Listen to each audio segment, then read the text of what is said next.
Yang kedua, ada kultur baru di dalam millennials dunia yang menganggap yang menganggap apa pentingnya punya uang, apa pentingnya punya emas, punya berlian.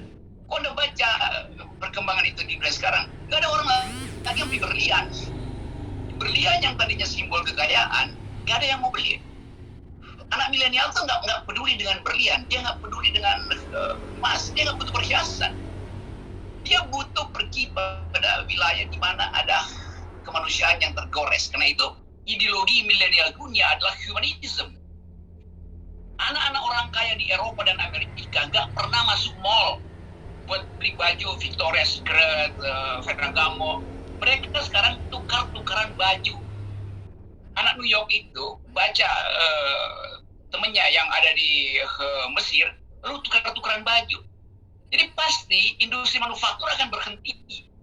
Sekarang kesulitannya adalah kemana uang oligarki itu mau diinvestasikan. Kalau sistem global kita berhenti karena COVID. Kan sekarang ada analisis bahwa dunia ini akan mengalami resesi besar setelah COVID. Kenapa? Karena supply chain-nya berhenti. Dan respons masing-masing negara terhadap COVID itu berbeda-beda. Demikian Indonesia misalnya, dia gagal atau salah merumuskan apa itu prinsip mitigasi COVID. Salah. Jadi kelihatannya di dalam keadaan sekarang oligarki itu retak dari dalam, baik di tingkat global maupun di tingkat lokal. Itu sebabnya Mas Yumi harus perhatikan bahwa diskursus intelektual dunia sekarang beralih dari akumulasi pada distribusi. Karya-karya semacam Andre Gross yang di Prancis dari tahun 40 dibaca ulang tentang green economy. Orang sekarang tidak lagi bicara tentang growth, orang bicara tentang degrowth.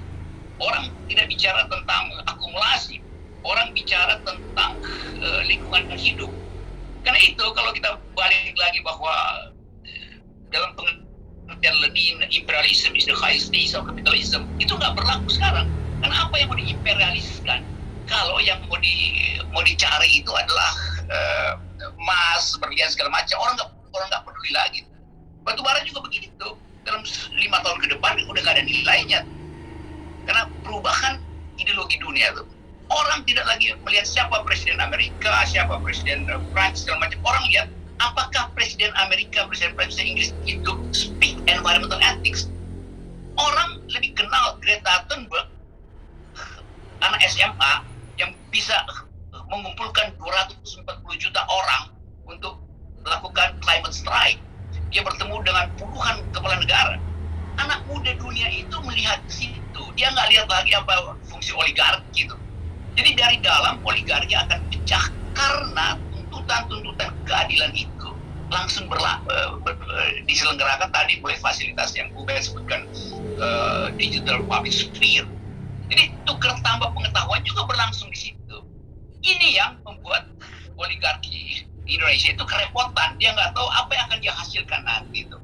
Nah, yang bodoh adalah partai-partai politik yang masih menghidup pada oligarki itu.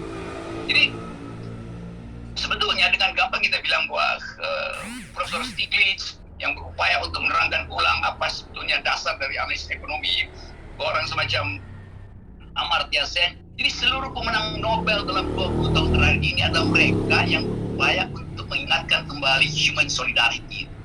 Ini bagian yang harus kita perhatikan. Jadi Mas Yumi harus raise isu ini dan masuk dalam percakapan millennials. Karena millennials itu walaupun dia di daerah, dia tahu siapa itu Greta Thunberg.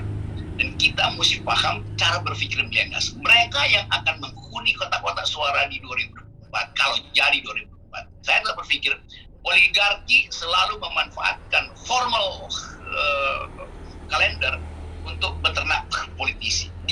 Oligarki justru menunggu pemilu yang formal.